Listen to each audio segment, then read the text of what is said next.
নমস্কার, বিটিএন নিউজে স্বাগত। সাথে রয়েছে শ্রুতি। প্রথমে দেখে নিচ্ছি আজকের সংবাদ শিরোনাম। গণতান্ত্রিক সরকারকে উৎখাত করে অবৈধ দখলকারীদের কবজায় বাংলাদেশ। কেন্দ্রীয় সরকার ও রাষ্ট্রসংঘের হস্তক্ষেপের দাবি জানিয়ে শিলচরে মহামিছিল। বাংলাদেশে হিন্দু নির্যাতনের প্রতিবাদে শিলচরে ধর্ণা সনাতনী ঐক্য মঞ্চের।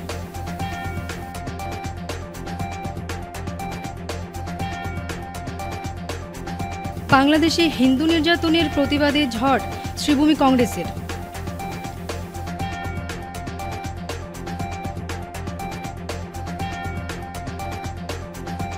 ডক্টর রাজেন্দ্র প্রসাদের জন্মদিনকে অ্যাডভোকেট দিবস হিসেবে পালন শিলচর জেলা বার সংস্থার। 5 বরিষ্ঠ আইনজীবী সংবর্ধিত। এবারে বিস্তারিত খবর। গণতান্ত্রিক সরকারকে উৎখাত করে অবৈধ দখলকারীদের কবজায় বাংলাদেশ। কেন্দ্রীয় সরকার ও রাষ্ট্রসংঘের হস্তক্ষেপের দাবি জানিয়ে শিলচরে মহামিছিল ইন্ডিয়া ফোরাম ফর বাংলাদেশ পিসের। গণতান্ত্রিক শেখ হাসিনা সরকারকে উৎখাত করে এখন অবৈধ দখলকারীদের কবজায় রয়েছে বাংলাদেশ। অবিলম্বে কেন্দ্রীয় সরকার ও রাষ্ট্রসংঘের হস্তক্ষেপের দাবি জানিয়ে আজ মঙ্গলবার শিলচরে মহামিছিল করে Indian forum for Bangladesh piece. এদিনের প্রতিবাদী মিছিল দুস্তুর মতো শিলচর শহরের পথঘাট কাঁপিয়ে তোলে। শেখ হাসিনার নেতৃত্বাধীন গণতান্ত্রিক সরকারকে উৎখাত করার পর বাংলাদেশে একের পর এক যে নারকীয় হত্যাকাণ্ড, অরাজকতা চলছে, এ নিয়ে বিশ্বের গণতন্ত্রপ্রেমী রাষ্ট্রগুলোর হস্তক্ষেপ কামনা করেন বক্তারা। অবৈধ দখলকারীদের প্ররোচনায় হিন্দু বৌদ্ধ নাগরিকদের ওপর লাগাতার হামলা হচ্ছে, ফলে চরম নিরাপত্তাহীনতায় ভুগছেন ওই দেশটির সংখ্যালঘুরা। যেভাবে ইসকনের একজন সন্ন্যাসীকে মিথ্যে মামলায় কারাবন্দী করে রাখা হয়েছে, এর বিরুদ্ধেও শিলচরের রাজপথে সোচ্চার হন প্রতিবাদকারীরা। তাদের দাবি, গণতন্ত্রের শত্রু অবৈধ ইউনুস ও তার সঙ্গী অবৈধ দখলকারীদের ক্ষমতা থেকে বিতাড়িত করার জোরদার আওয়াজ ওঠে এদিনের প্রতিবাদী মিছিলে। Indian forum for Bangladesh piece আহত এদিনের এই মিছিল শুরু হয় শিলচর ডিএস এর সামনে থেকে। এতে সামিল হন এ অঞ্চলের বিভিন্ন সংগঠন ও প্রতিষ্ঠানের প্রতিনিধিরা। অংশ নেন বহু বিশিষ্ট ব্যক্তিত্ব, সচেতন মহল ও সাধারণ মানুষ। প্রতিবাদী মিছিল শুরু হওয়ার আগে বক্তব্য রাখেন কবি সাংবাদিক অতীন দাস, ইসকনের শিরোমণি দাস ব্রহ্মচারী, শঙ্কর মঠের স্বামী বিজ্ঞানানন্দ মহারাজ, অধ্যাপক সুব্রত দেব, সঞ্জিত দেবনাথ, রূপম নন্দী পুরকায়স্থ, হেমাঙ্গ শেখর দাস, সঞ্জীব রায় ও সমাজকর্মী অজিত দেব প্রমুখ। হিন্দু সংস্কৃতির মধ্যে যুক্ত, সেই জন্য আজকে আমাদের এই হিন্দু আমাদের সনাতনী সংস্কৃতির উপরে যেভাবে আঘাত দিনের পর দিন চলছে, আমাদের পার্শ্ববর্তী দেশে এই বাংলাদেশে যে ঐতিহাসিক বর্বরচিত যে ঘটনাগুলি হচ্ছে, এগুলোর জন্য আমরা যারা এই দেশেও যারা আমরা সনাতনী হিন্দু এবং আমরা যারা সনাতনী সংস্কৃতির বিশ্বাস করি এবং এই ধারায় যারা আমরা আমাদের নিজেদেরকে পরিচয় দেই, আমরা যদি এইরকম ঘটনার যদি প্রতিবাদ, যে আমরা অহিংসভাবে, এই প্রতিবাদ হচ্ছে আমাদের সব থেকে বড় অস্ত্র এবং সব থেকে বড় শক্তি হচ্ছে আমাদের এই প্রতিবাদ। সেই জন্য আজকে আমরা এই যে Indian forum for Bangladesh piece নামে যে একটি সংগঠনের মাধ্যমে আজকে একত্রিত হওয়ার এই যে আহ্বান দিয়েছে, আমাদের দাবি, আমাদের কথা যাতে রাজ্য সরকার এবং কেন্দ্র সরকারের কাছে পৌঁছয় এবং তারা যাতে আমাদের এই দাবির পরিপ্রেক্ষিতে তারা যদি কিছু একটা পদক্ষেপ নেয়, এই জন্য আমাদের আজকে সমস্ত আদরণীয় এবং সম্মানীয় বরাকবাসী তথা শিলচরবাসী আপামর জনতার কাছে আমাদের এই সহৃদয় আহ্বান যে আপনারা যদি সত্যি সত্যি এই কর্মকাণ্ডের অবসান চান এবং ন্যায় চান, তাহলে আপনারা এসে আজকে আমাদের সঙ্গে সহযোগিতা করুন এবং আমাদের সঙ্গে একত্র হয়ে এই আজকের এই যে গুরুত্বপূর্ণ মিছিল এবং গুরুত্বপূর্ণ যে সমাবর্তন, এইটাই আপনারা সবাই এসে আমাদেরকে সহযোগিতা করুন এবং আপনারা আমাদের উৎসাহ জোগাড় করুন, যাতে আমরা এইভাবে এটাকে সফলমণ্ডিত করে আমাদের যে উদ্দেশ্য দাঁড়িয়েছেন মানুষের মৌলিক অধিকারের পক্ষে। তো বাংলাদেশে আপনারা জানেন, যারা সংখ্যালঘু তারা সেই মানবিক অধিকার বা মৌলিক অধিকার থেকে বঞ্চিত। তিনি সন্ন্যাসী হয়েও রাস্তায় নেমে এসেছেন। তার কাজ ছিল মন্দিরে উপাসনা করা, মানুষকে ধর্ম সম্পর্কে অবহিত করা। কিন্তু তিনি এটা স্পষ্ট করে বলে দিয়েছেন যে মানব জাতি যখন বিপন্ন হয় তখন সাধু সন্ত সকলেরই একটা কর্তব্য আছে। আমরা তো তাদেরই তো মানে মুক্তির জন্য কেউ আধ্যাত্মিকভাবে কেউ অন্যভাবে আমরা কৃষ্ণদাস ব্রহ্মচারী যে জনসমাবেশ গঠিয়েছেন বাংলাদেশে, তার উপস্থিতিতে লক্ষ লক্ষ লোক, সেখানে বিভিন্ন সম্প্রদায়, আপনি জানেন হিন্দুরা বহু সম্প্রদায়ে বিভক্ত, গুরুদের জন্য বা বিভিন্ন মতবাদের জন্য, এই জন্য হিন্দুরা কখনো এক হতে পারে না। সেই জন্য চিন্ময় দাস ব্রহ্মচারীর নেতৃত্বে সনাতনী মঞ্চ, আমরা বৈষ্ণব হতে পারি, শাক্ত হতে পারি, রামকৃষ্ণ মিশনের দীক্ষিত হতে পারি, ভারত সেবাশ্রমের হতে পারি, অনুকূল ঠাকুরের হতে পারি, স্বরূপানন্দের হতে পারি, কিন্তু আমাদের পরিচয় একটি, এবং সেই পরিচয় হচ্ছে সনাতনী। সেই সনাতনীদের ঐক্যবদ্ধ করায় বাংলাদেশ সরকার আজ বুঝতে পেরেছে যে হিন্দুদের আর দমিয়ে রাখা যাবে না। এই জন্য আপনারা জানবেন এখন বাংলাদেশে কোনো সরকার নেই, কয়েকটি নাবালক ষড়যন্ত্রের মাধ্যমে, আন্তর্জাতিক ষড়যন্ত্রের ক্রিয়ানক হিসাবে এটাকে দখল করেছে। বাংলাদেশের শতকরা 90% মানুষ ধর্মান্ধ, তারা ধর্মের স্লোগানে সবকিছু ভুলে যায়, এবং সেইভাবেই হাসিনাকে ধর্মবিরোধী, ভারতের বন্ধু, হিন্দুদের সমর্থক, এই ধরনের প্রচারণার মাধ্যমে উৎখাত করেছে। তাকে বিএসএফ সম্ভবত যেটা বুঝতে এসেছে যে এইভাবে গুলি করা হয়েছে। তাই ভারত সরকারকে আরো মানবিক হতে হবে, ভারত সরকারকে উপযুক্ত পদক্ষেপ গ্রহণ করতে হবে। আমরা ভারত সরকারের বিরুদ্ধে আজকে আমরা কিছু বলবো না, আজকে আমরা বাংলাদেশের বিরুদ্ধে, সেই রাজাকার আল বদর আল শামসের বিরুদ্ধে কার্যত আমরা এখান থেকে যুদ্ধ ঘোষণা করব। আমরা অঙ্গীকারবদ্ধ হব, প্রয়োজনে আমরা আবার মুক্তিযুদ্ধে আমরা সক্রিয় ভূমিকা পালন করব। যেভাবে আমরা 71 খ্রিস্টাব্দে আমরা আমাদের রক্ত দিয়ে বাংলাদেশকে স্বাধীন করেছি, আজ পাকিস্তানের হাতে সেই দেশকে আমরা কোনো অবস্থায় তুলে দেব না। এটা আমাদের আজকের দিনে আমাদের শপথ। আজকে অনেক যুবক ভাইয়েরা রয়েছে, এটা সংখ্যাতে হবে। বাংলাদেশের হিন্দু নির্যাতনের ঘটনায় শিলচরে বিশাল প্রতিবাদী মিছিল বিভিন্ন দল সংগঠনের। বাংলাদেশের বর্বরোচিত ঘটনার বিরুদ্ধে শিলচরে বিশাল প্রতিবাদী মিছিল, সংখ্যালঘু নির্যাতন বন্ধ করা ও চিন্ময় কৃষ্ণ স্বামীর মুক্তির দাবিতে মঙ্গলবার শিলচরে অনুষ্ঠিত হল ইন্ডিয়ান ফোরাম ফর বাংলাদেশ পিসের বিশাল প্রতিবাদী মিছিল।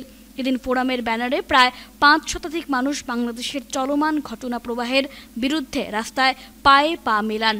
মিছিল শুরু হওয়ার আগে স্থানীয় জেলা ক্রীড়া সংস্থার ময়দানে জমায়েত হয়ে এক সভার মাধ্যমে বাংলাদেশ সরকারের বিরুদ্ধে তীব্র ক্ষোভ ব্যক্ত করেছেন বিভিন্ন বক্তারা। মৌলবাদের অবসান সহ বাংলাদেশের মোহাম্মদ ইউনুসের নোবেল পুরস্কার ছিনিয়ে নেওয়ার জোরালো দাবি জানিয়েছেন তারা। এছাড়াও ভারত বাংলাদেশ সীমান্ত সিল করার পাশাপাশি সেখানে বিদ্যুৎ প্রদান বন্ধ করা, সে দেশের যাবতীয় সামগ্রী বয়কট করা সহ সে দেশের ধর্মীয় সংখ্যালঘুদের উপর সংগঠিত হওয়া নির্যাতন বন্ধ করতে ভারত সরকার সহ রাষ্ট্রসংঘের হস্তক্ষেপ কামনা করেছেন ফোরামের সদস্যরা। মিছিলটি শহরের বিভিন্ন পথ পরিক্রমা করে প্রেমতলা এলাকায় পৌঁছে সমাপ্তি ঘটে। এদিকে সনাতনী ঐক্যমঞ্চের সদস্যরাও শিলচরে ধর্ণা কর্মসূচি পালন করেন। এছাড়া মঞ্চের তরফে শ্রীভূমি, লক্ষ্মীপুর, রামকৃষ্ণনগর এবং ডিমা হাসাও জেলায় ধর্ণা কর্মসূচি পালিত হয়। ধর্ণা শেষে ভারতের প্রধানমন্ত্রী, বাংলাদেশে নিযুক্ত হাইকমিশনার এবং বাংলাদেশের তদারকি প্রধানমন্ত্রীর উদ্দেশ্যে পৃথক পৃথক স্মারকলিপি প্রেরণ করা হয়।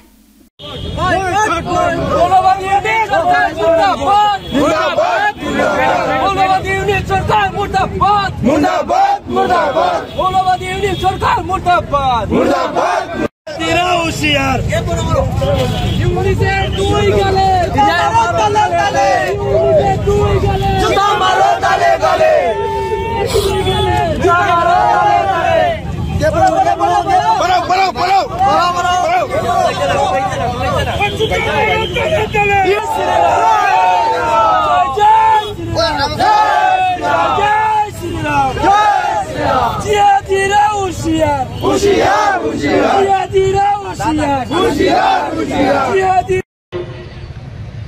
এবং সনাতনী সমাজের সকল ধর্মীয় সংগঠনের কার্যকর্তাবৃন্দ, উপস্থিত মাতৃমণ্ডলী, পিতৃমণ্ডলী, সকলকে আন্তরিক অভিনন্দন এবং শুভেচ্ছা জ্ঞাপন করে সংক্ষিপ্ত বক্তব্য রাখব। এতক্ষণ ধরে আপনারা অনেক বক্তব্য শুনছেন, বিশেষ করে যিনি কিছুক্ষণ পূর্বে বক্তব্য রেখে চলে গেছেন, ওনার মুখ থেকে বিস্তারিত ইতিহাস আপনারা শুনেছেন। আর ইতিহাস শোনার সময় নেই। বাংলাদেশের অবাঞ্ছিত ঘটনায় শ্রীভূমির রাজপথে কংগ্রেসীদের উত্তাল প্রতিবাদ।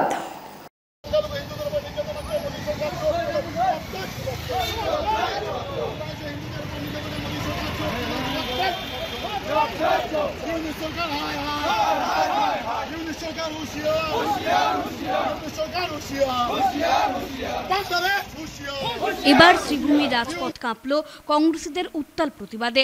ভারতের পার্শ্ববর্তী রাষ্ট্র বাংলাদেশে সংখ্যালঘু হিন্দুদের উপর ব্যাপক অত্যাচার, মঠ মন্দির ভাঙচুর, এসব অনাকাঙ্ক্ষিত ঘটনা নিয়ে ধর্ণা কর্মসূচি পালন করলেন শ্রীভূমি জেলা কংগ্রেস কর্মীরা। বি.আর. আম্বেদকরের উদ্যানে ধর্ণা কার্যক্রমে বাংলাদেশ সরকারের নিকৃষ্ট মানসিকতার ধিক্কার ও নিন্দা জানান তারা। সনাতনীদের ওপর অযথা অত্যাচার চালিয়ে ক্ষমতার অপব্যবহার করতে চাইছেন ইউনূস সরকার। বাংলাদেশে সনাতনীরা মার খাচ্ছেন, অথচ ভারত সরকার সমুচিত জবাব দেবে না কেন? ভারতের প্রধানমন্ত্রীর দিকে প্রশ্ন তুলেছেন তারা।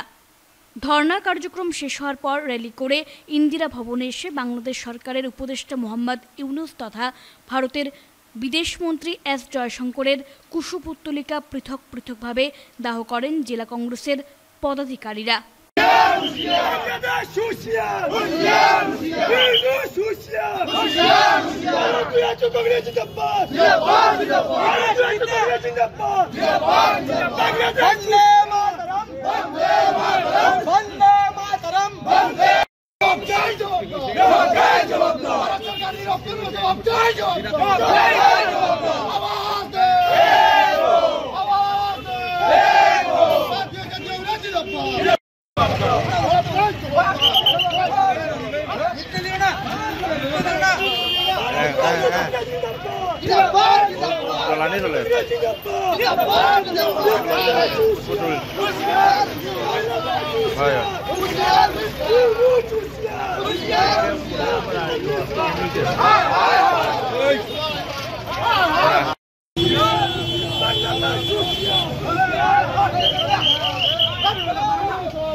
দীর্ঘদিন আমরা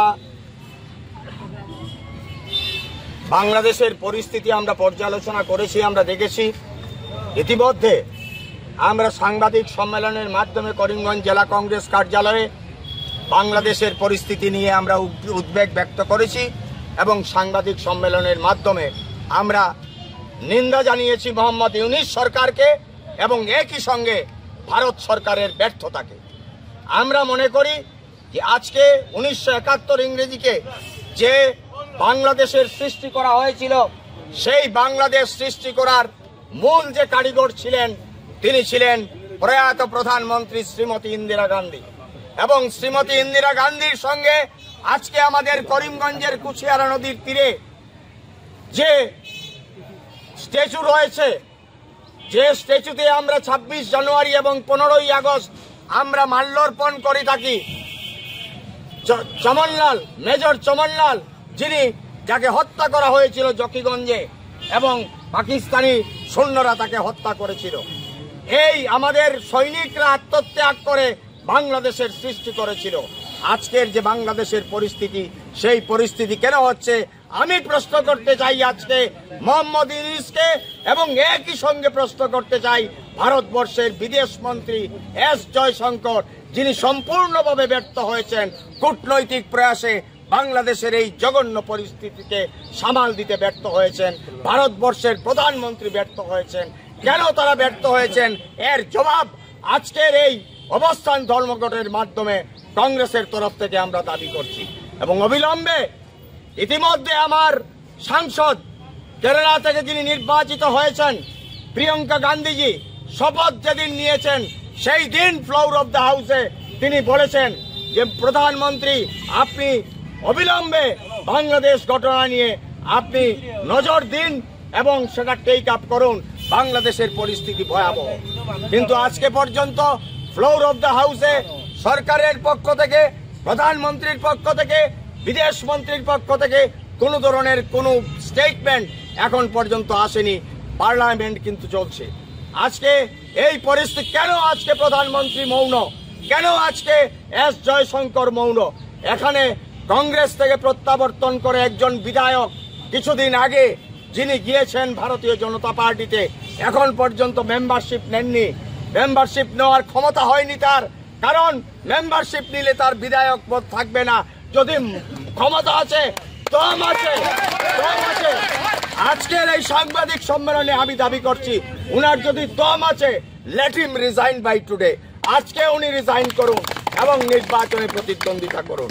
তাই এখানে যে নাটক পরিস্থিতি সৃষ্টি করছেন কমলাক্ষ, এই নাটকে ভারতবর্ষের হিন্দু যারা আছেন, ভারতবর্ষের মুসলিম যারা আছেন, তাদেরকে এই নাটকে প্ররোচিত করতে পারবেন না। আজকে আমি প্রশ্ন করতে চাই তাকে, তিনি কেন দিল্লিতে যাচ্ছেন না? এই যে মার্চ তিনি বাংলাদেশের জন্য করেছেন, সেই মার্চ দিল্লির উদ্দেশ্যে করে প্রধানমন্ত্রীর বাসগৃহে গিয়ে তিনি প্রধানমন্ত্রীকে বলুন যে প্রধানমন্ত্রী, বাংলাদেশে যে হিন্দুদের উপর অত্যাচার হচ্ছে তার জন্য চলুন, আপনি সহ আমরা বাংলাদেশে যাব। ক্ষমতা যদি থাকে উনি প্রধানমন্ত্রীকে সেই কথা বলুন। কাজেই এখানে নাটক করে এই নাটকের কোনো ফল আগামীতে বেরিয়ে আসবে না।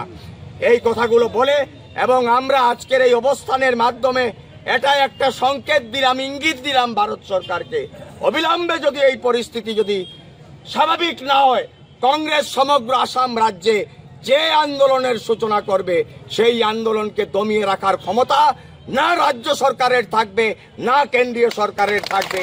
এই হুমকি আজকের এই অবস্থানে ভারতীয় জাতীয় কংগ্রেসের পক্ষ থেকে আমাদের জেলা কংগ্রেসের ব্যবস্থাপনায় আমরা আজকে একটা বাংলাদেশের সংখ্যালঘু হিন্দু নির্যাতনের প্রতিবাদে আমরা এখানে ধর্ণা এবং বাংলাদেশের উপদেষ্টা ইউনিস এবং ভারতের বিদেশমন্ত্রীর পুষ্পমাল্য দাহ করেছি। এই কারণে দাহ করেছি, আপনি দেখেছেন বিভিন্ন সময় থেকে বাংলাদেশের হিন্দুদের উপর নির্যাতন হচ্ছে, মঠ মন্দির ভাঙা হচ্ছে, কিন্তু ভারত সরকার চুপ। তার কারণ আছে, আজকে ভারত সরকারের বন্ধু যার পয়সায় ওরা ভারত সরকার আজকে সরকারে আসছে, আদানির অনেক কারেন্টের বিল নাকি বাংলাদেশে আটকে আছে।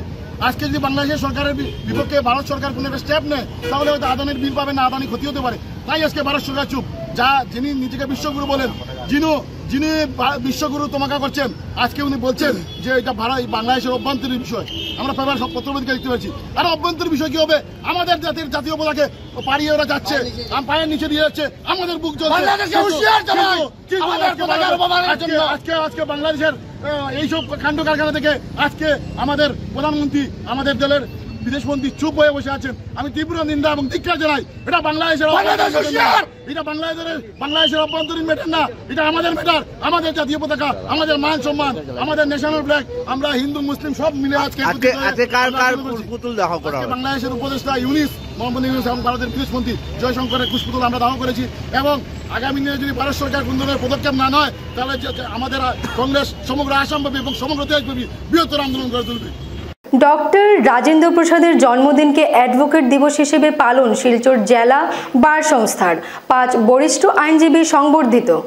ভারতের প্রথম রাষ্ট্রপতি ডক্টর রাজেন্দ্র প্রসাদের জন্মদিনকে অ্যাডভোকেট দিবস হিসেবে পালন করেছে শিলচর জেলা বার সংস্থা।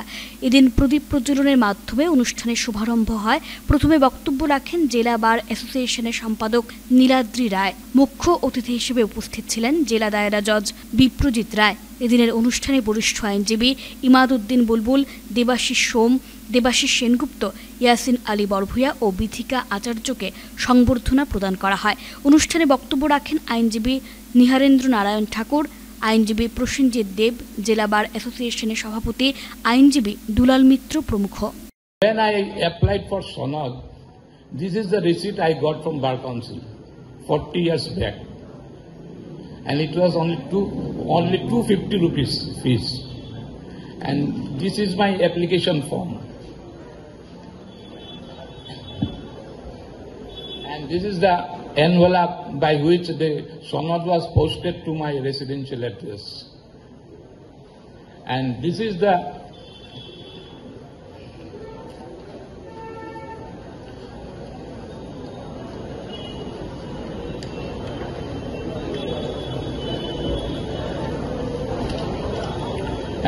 the letter of G.K. Talukdar, the then Secretary of Bar Council, inviting application from the members at the time of my joining 40 years back.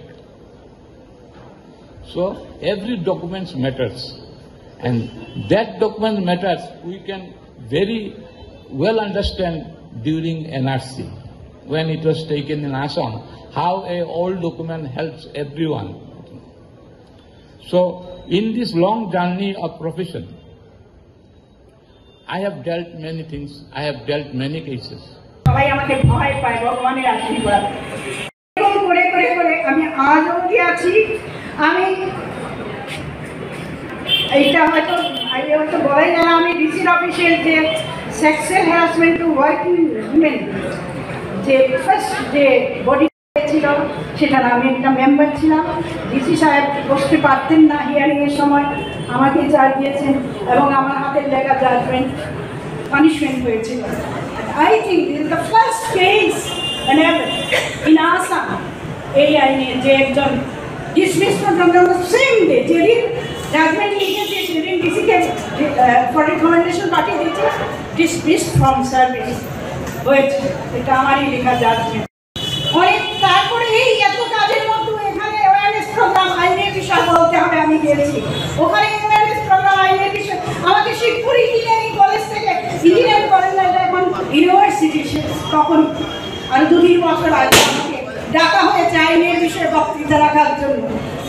আমি গেছি, সেখানে ভাইস চ্যান্সেলর ছিলেন শিবপুর ইউনিভার্সিটি, ওনার সঙ্গে আমি বক্তব্য রেখেছি। বলেন যে আমরা নিয়ম ঠিক করেছি যে এই বছর যদি 5 জন সিনিয়রকে আমরা সম্বর্ধনা দেই, তাহলে পরের বছর নেক্সট যে 5 জন সিনিয়র থাকবে তাদেরকে আমরা সম্বর্ধনা দেব।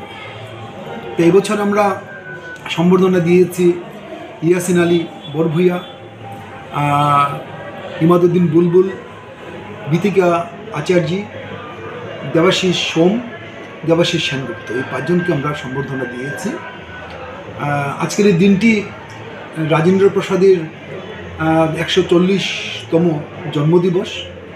রাজেন্দ্র প্রসাদ যে শুধু স্বাধীনতার সংগ্রামী ছিলেন তা না, রাজেন্দ্র প্রসাদ যে শুধুমাত্র ভারতবর্ষের প্রথম রাষ্ট্রপতি ছিলেন তা না, তিনি একজন বিশেষ তিনি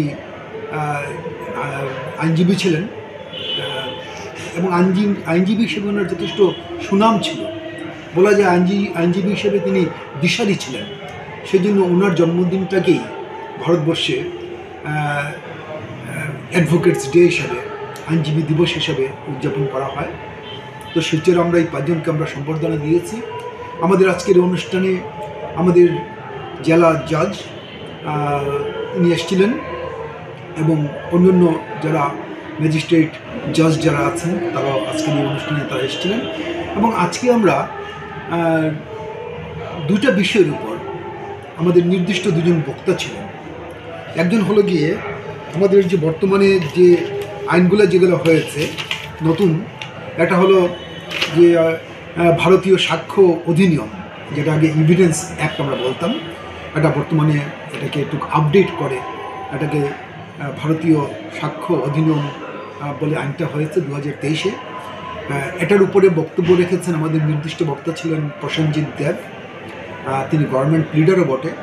তিনি বক্তব্য রেখেছেন এবং তিনি বলেছেন তার বক্তব্যের মধ্যে যে বর্তমান যে ডিজিটাল যে যুগটা এসছে, ইমেল, আজকে হোয়াটসঅ্যাপ, ফেসবুক, এগুলো মানে আমাদের যে এভিডেন্সের মধ্যে, সাক্ষ্যের মধ্যে এগুলো যাতে যুক্ত হয়, এই সমস্ত কারণেই এটাকে আনা হয়েছে। এটাকে তিনি বলে আরও অনেক কিছু বলেছেন। এবং তার পাশাপাশি আরও 2টা বিষয়, ভারতীয় ন্যায় সংহিতা যেটাকে আমরা বলছি আইপিসি, আগে যেটা ছিল ভারতীয় দণ্ডবিধি, এটা এবং ভারতীয় ন্যায় সুরক্ষা সংহিতা BNSS, এই যে বিষয়গুলো, এই 2টা বিষয়ের উপরে আমাদের ডেজিগনেটেড সিনিয়র অ্যাডভোকেট নিহারেন্দ্র নারায়ণ ঠাকুর তিনি বক্তব্য রেখেছেন। শ্রীভূমি জেলার বাংলাদেশি পর্যটকের জন্য দুঃসংবাদ। সনাতনীদের উপর আক্রমণের প্রতিবাদে বাংলাদেশি পর্যটকদের জন্য শ্রীভূমি জেলার হোটেলে মানা। এবার বাংলাদেশের পর্যটকদের জন্য এক দুঃসংবাদ। এখন থেকে পর্যটকরা যদি ভারত ভ্রমণে আসেন তাহলে কোনো হোটেলে তাদের স্থান দেওয়া হবে না বলে ঘোষণা করলেন শ্রীভূমি হোটেল মালিক কর্মকর্তারা। যতদিন পর্যন্ত না বাংলাদেশে সনাতনীদের উপর আক্রমণ বন্ধ হচ্ছে ততদিন শ্রীভূমি জেলার হোটেল মালিকরা তাদের হোটেলে বাংলাদেশিদের জন্য কোনো স্থান নেই বলে সাফ জানিয়ে দেন। আজ শ্রীভূমির এক অভিজাত হোটেলে সাংবাদিক সম্মেলন আয়োজন করে সর্বসম্মতিক্রমে এই সিদ্ধান্ত নেওয়া হয়।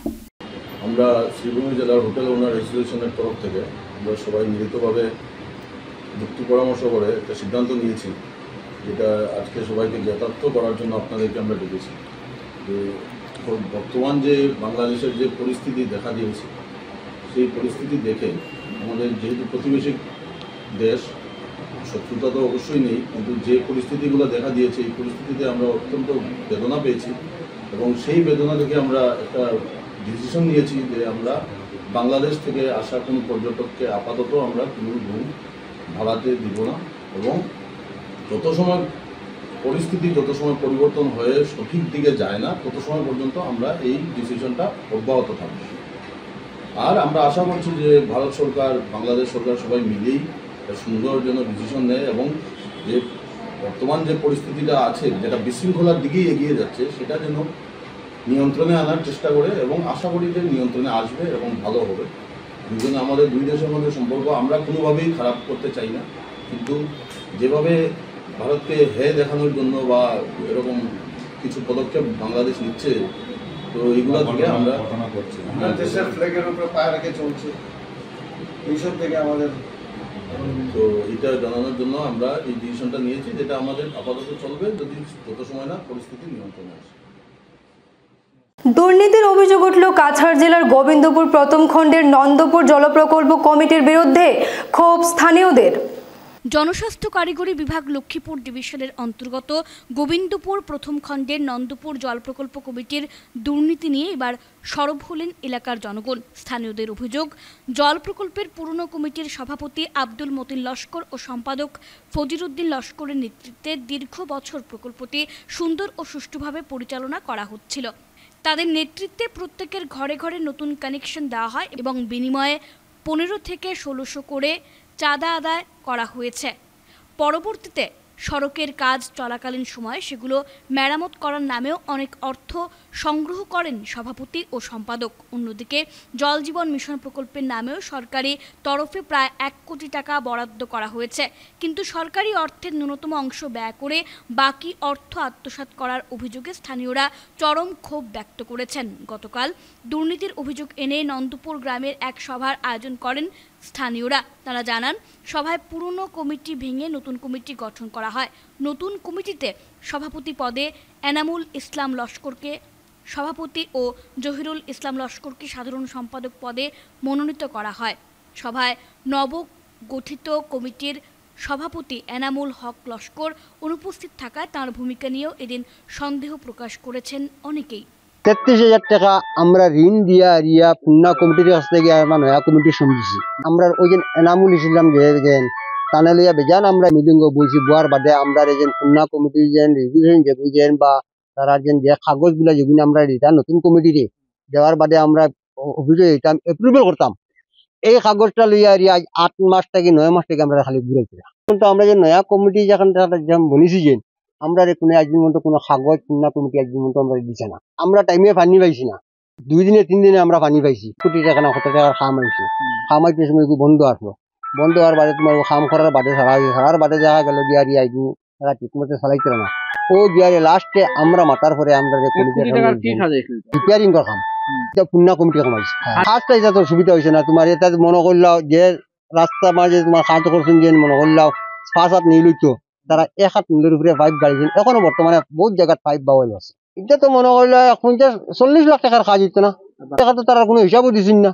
এইটা আমাদের কোনো হিসাব কিতাব এখনো পাইছি না। নতুন কমিটি যে প্রেসিডেন্ট ওনার হাতে 53,000 টাকা জমা হচ্ছে, এনামুল ইসলাম লস্কর ফজরুদ্দিন সেক্রেটারি জমা দিছেন ওনার হাতে, পুরানা সেক্রেটারি জমা দিছেন প্রেসিডেন্টের কাছে। এই টাকাটা আমরা পাইয়ার না। বর্তমান অবস্থায় যে যারা যে সিকিউরিটিটা জমা দিছে, জমা দেওয়ার পরে অনেক 15 জন মানুষ লোক আছে তারা বোরিং করছে তারা সিকিউরিটিটা ব্যাক করার জন্য। এই ব্যাক টাকাটা পাওয়া যায় না কোনো মতেই। ওরা বলছে এই সিকিউরিটিটা তার হাতে কিছুই নেই, সব টাকা শেষ হয়ে গেছে। সরকারের তো কাজ আইছে জল জীবন মিশন প্রত্যেক ঘরে এইটা দিয়ে সাপ্লাই লাইনটা দেওয়ার জন্য, পানি পাওয়ার জন্য ফ্রি। তারা টাকা লইছে 500 করে লইছে, কানেকশন দিবার লাগি লইছে। 500 টাকা দিলে কানেকশন দিব, আর 500 টাকা না দিলে তারা কানেকশন দিচ্ছে না। সরকার তো এইটা ফিরিয়ে আসলো। শিলচর মেহেরপুর এলাকার সমাজসেবী মহিলা নন্দিতা গোস্বামী আর নেই। চলে গেলেন শিলচর মেহেরপুর এলাকার সমাজসেবী মহিলা তথা বিশিষ্ট ব্যক্তিত্ব উদয়শঙ্কর গোস্বামীর কন্যা নন্দিতা গোস্বামী। মাত্র 39 বছর বয়সে মঙ্গলবার শেষ নিঃশ্বাস ত্যাগ করেন তিনি। পারিবারিক সূত্রে জানা গেছে সপ্তাহ দিন আগে স্ট্রোকে আক্রান্ত হন নন্দিতা গোস্বামী। এরপর শিলচরের একটি বেসরকারি নার্সিংহোমে চিকিৎসা চলছিল। মঙ্গলবার চিকিৎসারত অবস্থায় পরপারে পাড়ি দেন তিনি। তিনি রেখে গেছেন স্বামী, 2 পুত্র সহ অসংখ্য আত্মীয় স্বজন। এদিকে মঙ্গলবার শিলচর শ্মশান ঘাটে তাঁর শেষকৃত্য সম্পন্ন হয়। এতে শিলচরের বিধায়ক দীপায়ন চক্রবর্তী, প্রাক্তন বিধায়ক দিলীপ কুমার পাল, কনাদ পুরকায়স্থ শান্তনু নায়ক সহ প্রচুর বিজেপি কর্মী সমর্থকরা উপস্থিত ছিলেন।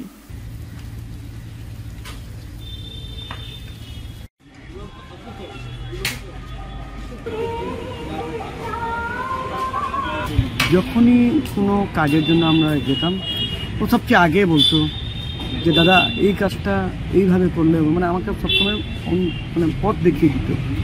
এরকম মানে একটা যোদ্ধা যে সমাজের জন্য সবসময় এগিয়ে আসবে, সমাজের সব কাজের জন্য কীভাবে করতে হয় এটাকে হারিয়ে মানে আমরা প্রতি মুহূর্তে অনেক বেশি মর্মাহিত লাগছে। যেন আমার নিজের একটা হাত একটা চলে গেছে, আমার বোন। এই মুহূর্তে আমি কিছু বলার মানে কী বলবো না, মানসিকতা ওটা নেই। এত বড় একটা আঘাত পেয়েছি যে মানে এত কম বয়সে চলে গেলো আমাদেরকে সবাইকে। আমরা জানি যে না মানে অনেক কাজ ওর হাতে বাকি রয়েছিল, যেটা করতে পারিনি সংগঠনের মধ্যে।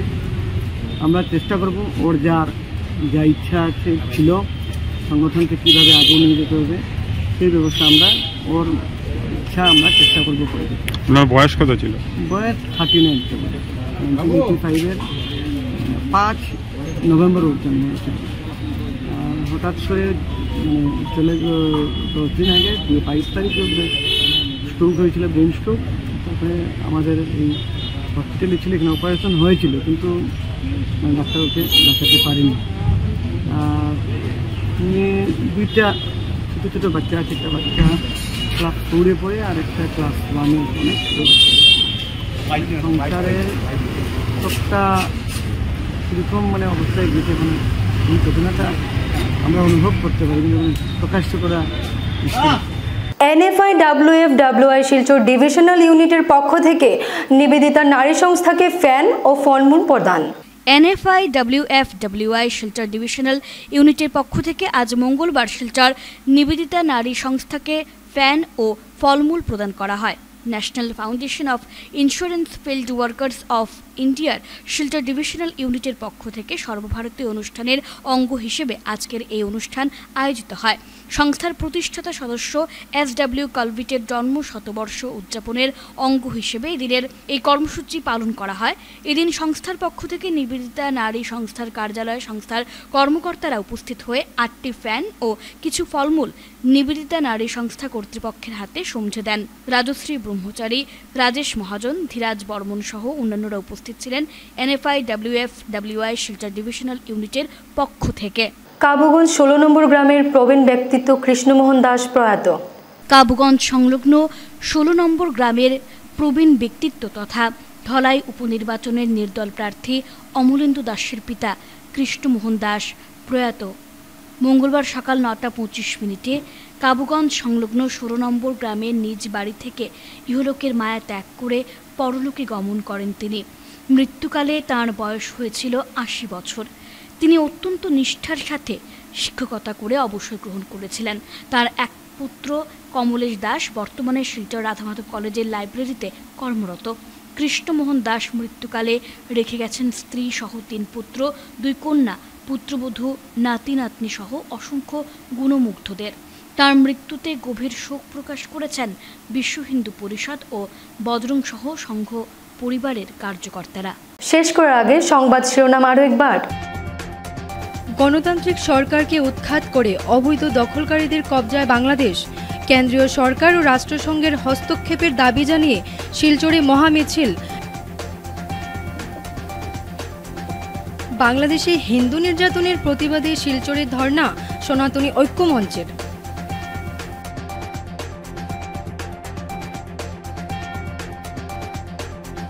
বাংলাদেশে হিন্দু নির্যাতনের প্রতিবাদে ঝড় শ্রীভূমি কংগ্রেসের।